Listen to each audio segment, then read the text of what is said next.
On Monday, a federal appeals court dismissed an organic farmer's lawsuit against the biotech firm Monsanto, but extracted a binding promise from Monsanto that they would not sue farmers whose crops were inadvertently contaminated with their product. So this is really interesting. I mean, I guess one can make the argument that this particular organic farmer might have gotten screwed because his case was dismissed.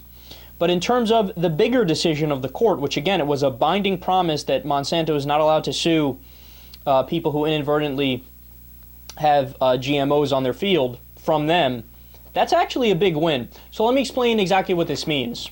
For those of you who haven't read the articles on this, or you haven't seen any of the documentaries made on this, what often happens with Monsanto is they'll have their genetically modified seeds, which are drought resistant is one thing, you know, they're better to fight against famine, yada yada. They're just more, they don't die as easily, basically, right?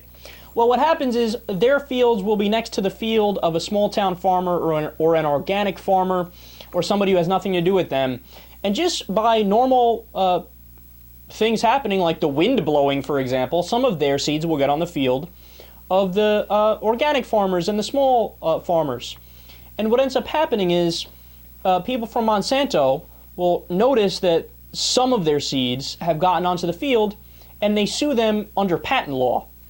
And they basically say, you know, this is my intellectual property, we have a patent on it, you're not allowed to have that on your field. Now, of course, the defense is, but we didn't plant them. It blew in the wind, we couldn't help it, there's nothing we could do. Surprisingly, the courts actually have ruled in favor of Monsanto. They say, well, it's still their property, so what you have to do is buy new seeds every year and make sure that none of the areas on your field are contaminated with the GM seeds. Now, anybody who knows farming knows that's simply a cost that the farmer can't handle. They can't buy new seeds every single year. Oftentimes they replant and replant and replant and replant. That's such a heavy burden that it makes it impossible for them to be profitable.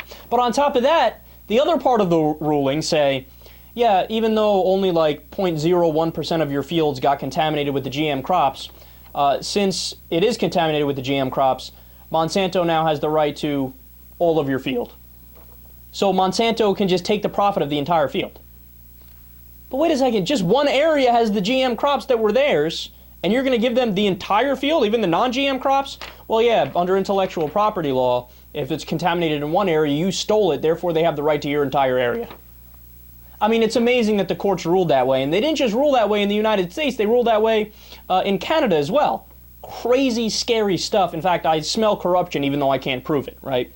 So what this decision says is the opposite. That Monsanto is no longer allowed to sue if, by accident, by natural processes like the wind blowing, the GM seeds end up on other people's fields. And that is definitely a win for small farms, definitely a step in the right direction, and it allows Monsanto, it prevents Monsanto from being the incredibly evil and greedy firm that they've been and how they've crushed small family farms.